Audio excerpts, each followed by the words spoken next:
Hi, good afternoon, everybody. This is Sarah, and I'm here today with Tracy.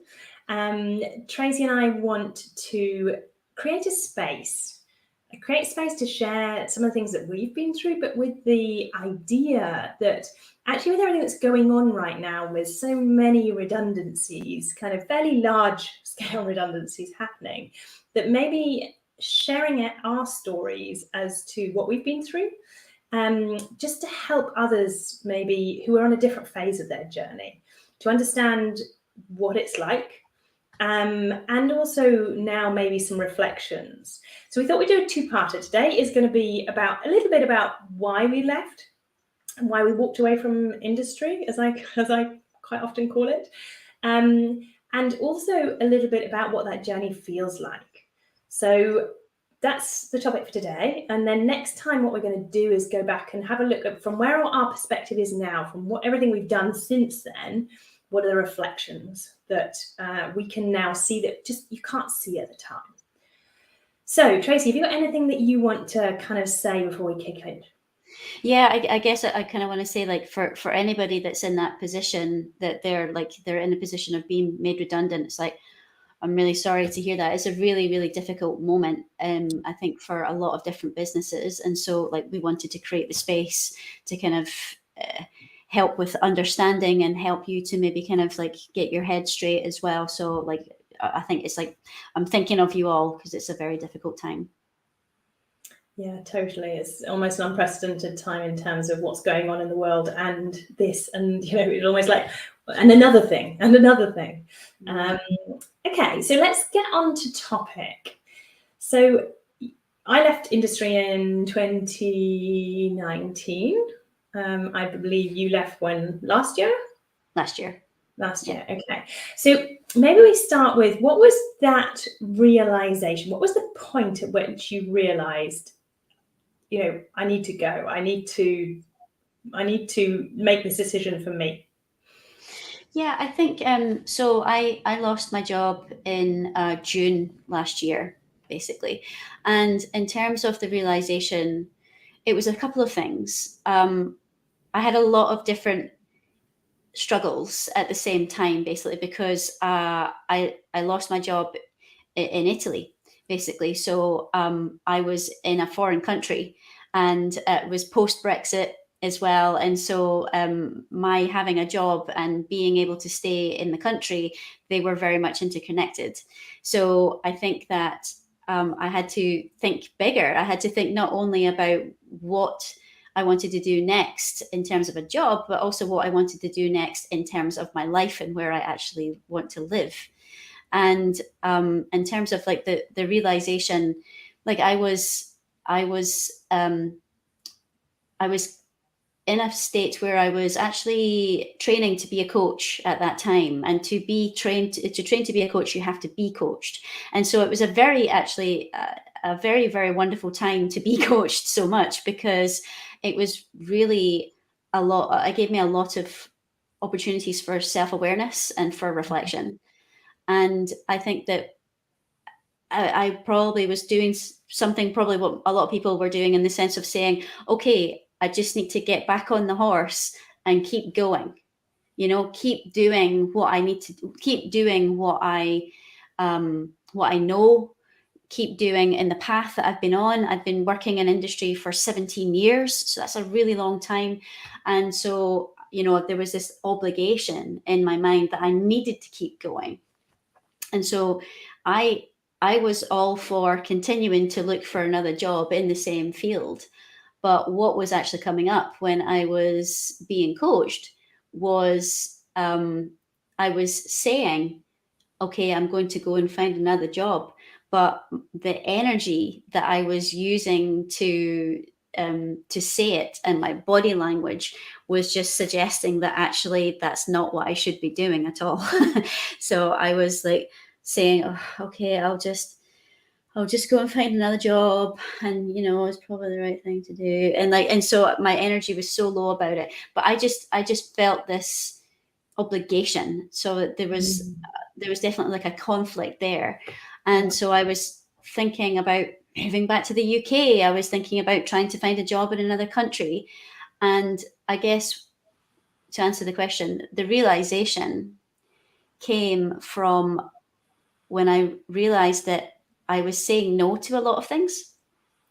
So even in the situation where I was in a position where I feel like, oh my God, I got to find a job, got to make the next move, and it's got to be right.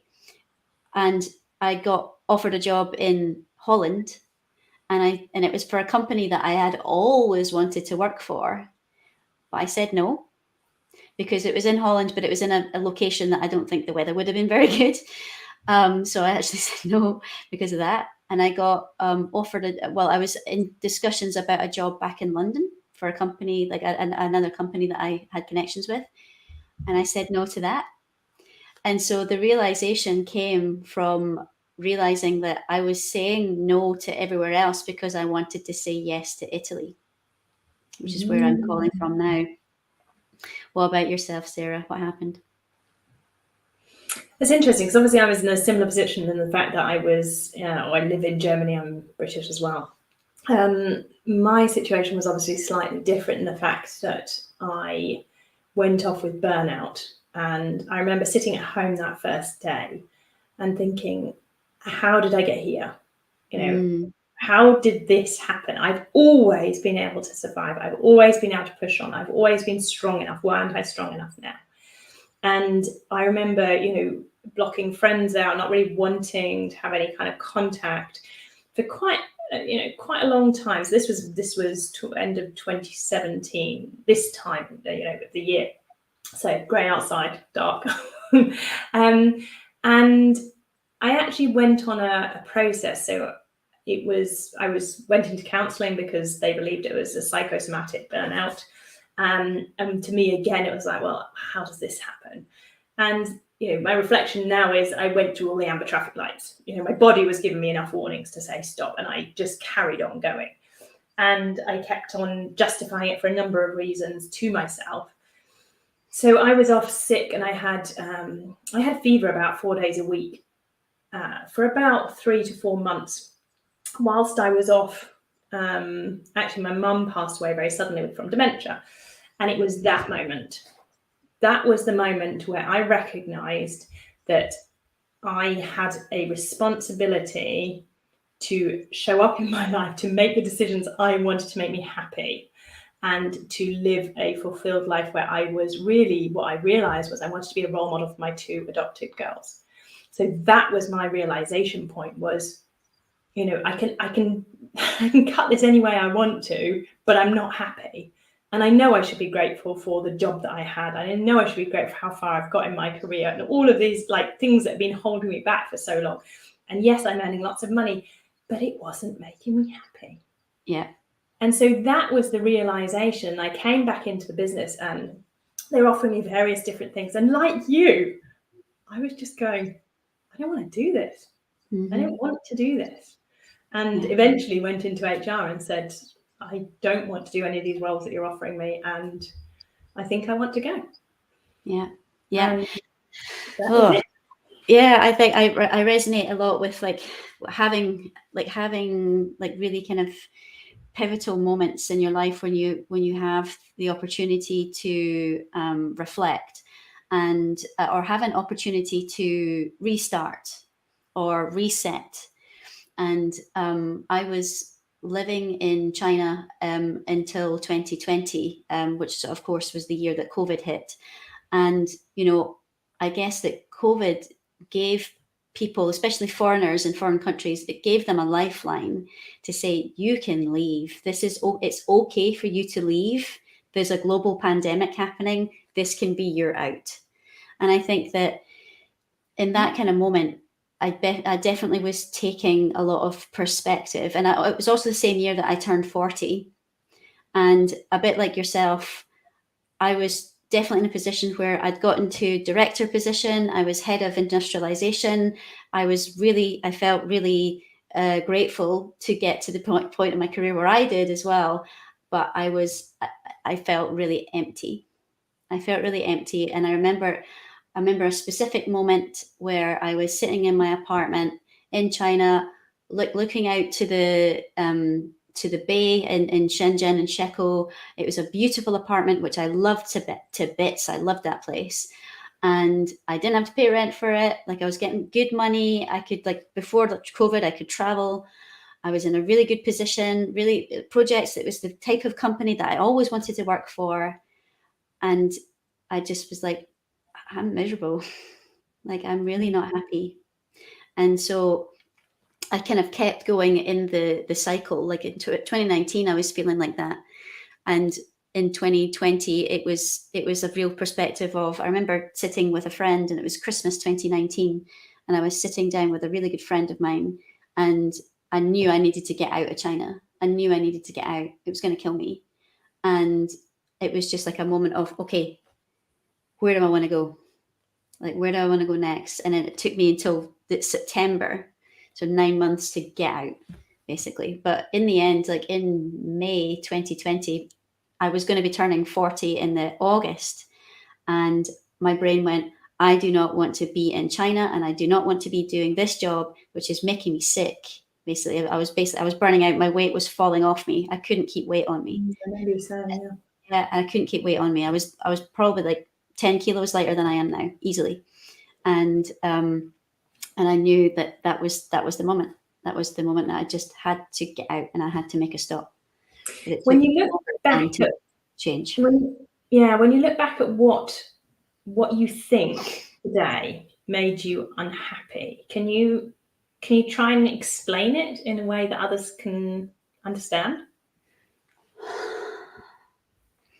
It was just like, I felt like I was in a constant state of panic. I felt like I was just constantly panicking, and I felt so anxious with what was happening around me. I think, like, I am a perfectionist, and I do like to be in control of a lot of things as well. And I think that because there's so many different aspects which contribute towards like a project happening, like a product development project, or just projects in general, I just felt like as I was going up, I was being, the expectation was that I needed to have more control, but I felt like I had less and less control as I went further up. And it just didn't collide. It just completely collided with my personality, that I just felt like it just was actually making me ill. So it just was that kind of level of pressure, that kind of level of anxiety, that kind of level of panic. There wasn't space to be happy. Interesting, isn't it? I've heard this a lot, is like the higher sometimes you go within the organization, the more lonely it gets. And actually, we're all looking for connection. We want to be able to connect with other people and to feel like we're included, we're part of, we're belonging to something. And quite often it almost feels to me like that the higher you get sometimes within organizations, the more visible you become, the tightrope gets thinner, and the more you feel that you're playing a tune to what's going on around you, rather than being able to stand strong and live into who you really are.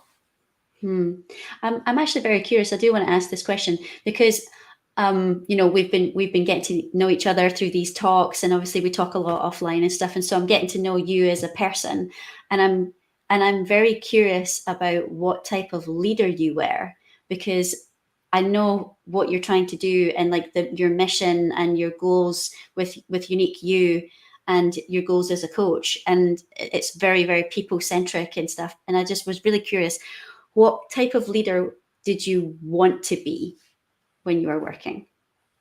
What type of leader I want to be? I wasn't really conscious about who I was as a leader. I was more trying to ensure that my team had everything they needed to succeed, to develop, to thrive, to be the best forms of themselves that they could. If that meant I needed to, take on things or, cover them from things, like make sure they weren't getting into line of fire or whatever, that was what I saw as my role. And it was really important to me to ensure that, I had good relationships. I've still got good relationships with most of the people who have ever worked for me. And it's interesting because this was the reason I went into coaching. I did not know when I left what coaching was. I'd never had a coach. But I was told by numerous people around the business, you do it differently. You lead by coaching. You need to help others do this. And I didn't understand. Mm-hmm. But when I walked away, I really had no clue what to do. And I thought, well, if everyone's talking about coaching, I don't even know what it really is. But maybe this is kind of a key to help me unlock myself so that I can look at where I want to go. So, I went on the journey, the coaching journey of self-discovery. I didn't plan to build a business necessarily out of it. I planned to go on a journey of self-discovery, and that's what happened. But I quite often say I've gone from a leader who coached to now I'm a coach who leads. And skill sets are so similar. When you look at what leaders need to create within the business, there's so many moving parts, or so many different personalities, and it's bringing all that together and creating a coherent team who can help each other, support each other, and work together. Yeah, I think thank you for answering that, because I think I had coaching before I started, but I didn't I wasn't really sure what I was going to do either. Like when I lost my job, I thought I would probably just do something else. But just before I lost my job and everything kind of exploded, I was looking into something more, because personal development and growth is so important to me, and I wanted to be the kind of leader that really helped people. So I think I was kind of conscious of what I wanted to be. I really wanted to help other people. And so I was looking into two possible streams, just before I lost my job, which was coaching and counseling. And because counseling had a longer learning period, it's 3 years, and coaching was a bit shorter. And they're very much connected, and they could, one could lead to the other. I went towards coaching, and I guess I didn't know how much I would really enjoy it.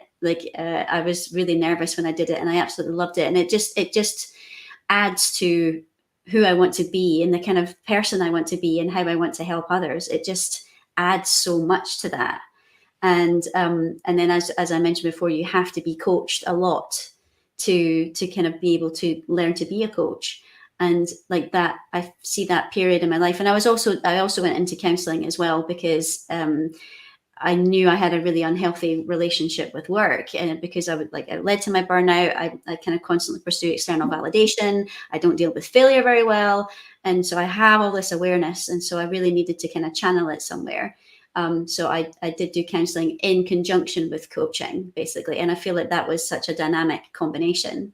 But I think that if I hadn't have done that, if I hadn't have gone into coaching, and if I hadn't have gotten a counselor, I would probably still be in the industry.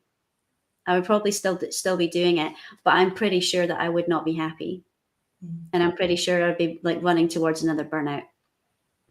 Yeah, it's interesting. I feel like we teach people really good technical skills, and we don't teach them how to look after themselves. We don't teach them how to listen to themselves. We don't teach them how to build relationships that work, and create that confidence, that inner confidence, that the value that you bring. And this is quite often my reflection when I look back. I had a lot of influence in the business, and yet I was holding back. It was like I was detached, because I didn't trust that I would be accepted if I really showed my true colors, I guess. Mm-hmm. And that's, one of the reasons I called the business Unit You, because it was just such a revelation to me that, actually this is my power, the fact that I'm different. This is where I could have really stepped in and created more change within the business, challenged the business more to do things differently. And, this is so important in being able to create environments where people feel safe, they feel belonging, so that they can step out of themselves and get over that internal hurdle to really share. And to be honest, and I know you agree with me on this, is this is the bottom line of innovation. We can't be innovative as teams and as businesses unless people can be brave, be courageous, have difficult conversations. Because that's where innovation lies. That's where the opportunities are. It's not sitting around having a cup of tea and being nice to people. And I sometimes feel that businesses went too far that way, trying to be too nice to people because they're scared. We want to be inclusive, so we've got to be nice. And it's like, what actually you end up doing is clipping people's wings, because they're like, well, that's not accepted here. We're not able to have these courageous conversations. And I definitely think this is part of like the conundrum for businesses is, you know, they've gone too far towards being nice. And now it's like, well, we actually need to teach people how to have these conversations, but in a way that is empowering to themselves and to other people, and not with the current structures which we're seeing a lot in the world, which is power over and, you know, trying scarcity and fear and people feeling like they're not enough. We need to create something new. Yeah, I think I want to definitely kind of like tune into what you're talking about, like being courageous and like having courageous conversations, because I think that for, you know, this message is going out to people who have lost their jobs or are in a position of like massive uncertainty in their role. And I totally agree that I think there has to be a level of discomfort. There has to be a bit of an acceptance of discomfort. And I think that uncomfortable conversations with businesses, but also with yourself, like at this particular point. So I know that this is something that you're all over it, and I know it's part of your leadership program. So for people that are listening, like, where would people start? Where would you suggest people start when it comes to having an uncomfortable realization or having an uncomfortable conversation with yourself about next steps? Good one. I think most people's brains go to, well, how do I, like you did, almost like, how do I get out of this quickest? What's the easiest way out of it? And instead, I would ask you to look at what the opportunity is that's being created. What have you always wanted to do that maybe you've not had the time to do? Go and fill yourself with energy and then have these conversations with yourself. Create space to do it, but in a loving way, where you're really taking the time. And obviously speak to a coach if you want to, but you can create some boards. You can, write down some questions. And I got very creative with mine. I have like pieces of paper up all over the wall trying to understand what I wanted to do next. But you can design anything. And yes, this at the minute, things seem hard. And sometimes, like you said, when things get hard, that's our awakening. That's our key going into the lock to unlock the next thing, the next opportunity, the next idea. And unfortunately, it doesn't take a linear path. There's no prescription that you can give yourself that all of a sudden you're going to wake up and, oh, I know what it is now. It's a journey. It's a journey of life, and it's a journey we're all on. Even as coaches, we don't have all these things sussed. There are things that bother us. We've all got our own coaches helping us, supporting us. But find a group of people who resonate with you, and yes, you can bounce ideas off that aren't going to just shut you down because something's absolutely off the wall. But look for the things that light you up. Use your strengths. Know what it is that's important to you. Because not only are you getting to know yourself, to know what kind of job you want to maybe go to, whether there's change that needs to happen, it also helps when you go into an interview to have a really courageous conversation as to, actually, if I've got to get to a hell yes, I want this job, or a hell no, what are the questions I'm going to ask in this interview? What do I need to share about myself that both of us can sit and have a really honest conversation to say, is this role, is this organization, what's going to be a place where I can thrive, I can contribute, when I can bring value? Because this is where people sparkle. This is where we can really create change. Absolutely. And I think one thing, just to definitely yes and what you're saying, is to really tune into what it is that how you add value, how you can add impact. Because I think that, and I know that I certainly felt this, and I actually had a conversation with someone who had lost their job recently. And in the conversation, I was just incredibly aware, and I said it to them: stop focusing on what you don't know. Stop focusing on what you can't do, and start remembering and celebrating what you can. Because I think that when you're, yeah. I'm gonna jump in here because you've just triggered something in me. So I started as an engineer. I did a degree in materials engineering. I went to aerospace. I did a postgrad in aerospace. I got my chartered engineer. I then moved out into sales, commercial, program management. I basically, as you might call it, became the jack of all trades and the master of none, which was great until you walk out and then you go, well, I'm not credible anywhere. And again, that comes back to this, well, what can I do? And we're very quick to tell everyone what we can't do. And yet Exactly. it is getting really clear on, actually, like you said, what can I do? What value do I have? Why am I different? That is my superpower. And how do I how do I contribute with that power?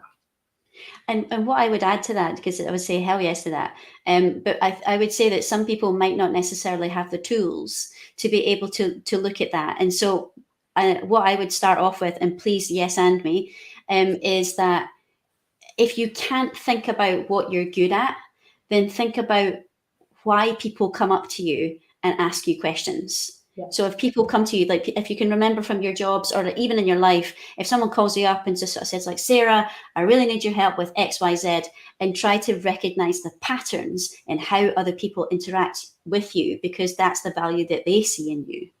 Totally. If you can't see yourself. Couldn't agree more. Yeah. Yes, and the only other thing I would kind of put on top is you can ask people. Yes. And I know this is really uncomfortable and we don't like doing this, but actually when you're trying to get clear on yourself and you don't know, and you've not maybe done a strengths test, the Gallup test is amazing, by the way, if anyone does want to do it. But you can go and ask people and say, I'd just like to know what it is that you appreciate about me. What are the kind of things that I'm really good at helping you with? I'm trying to get clear in my head so that I know where I contribute, where I add value. And there's a twofold here. You're asking somebody else to help you understand yourself. So like their perspective, and it is just a perspective. So, you shouldn't hang off one perspective, but it also gives that other person a really good feeling if they feel they can help you. We're born to help people. So you're not asking something that's difficult for people to do generally. So just being aware that actually there's an opportunity for both of you in asking this question. Yeah, and I would say, like, don't be afraid to if you ask the question, can you give me this feedback, and then give your feedback back to that person as well. I agree. Because I think that, because I've done it before as well. Like when I did coaching the first time, second time, sorry, that was what was asked, was like, go and talk to some people, and I talked to like-minded women as well, because I think that people are kind of open-minded to it. And I think that definitely, you've mentioned this before as well, like in the conversation, but it's so important right now, if you're in a state of uncertainty, is to find other people, find your tribe, like find your people, surround yourself with people that are like you and inspire each other, basically. So it's almost like an accountability group, or just I have an inspiration partner. Basically, we're both reading the same book at the moment, and we're going to get on the phone and we're going to talk about it and help it to inspire each other. It's so important to find your people right now. Yeah, totally. Okay, right. Well, I think we leave that there. That was longer than we planned to go for, but at the same time, I think really good discussions. So next week, or maybe in 2 weeks, I'll check the dates with Tracy and we'll confirm. We'll go into the next phase, which is looking back on where we were in the businesses now. What can we see that maybe will help other people kind of make that realization for themselves? So if you've got questions, post them to us, ask us. We're more than happy to answer questions that you have, either on the live or also individually. Please feel free, because it's really important to have these conversations. We're always trying to start a conversation to help you have these conversations with yourself and with other people. So please feel free to reach out to us. We look forward to seeing you again very soon. And thank you very much, Tracy, for sharing so bravely your story too. No problem. Always a pleasure. See you next time, everybody. Take care.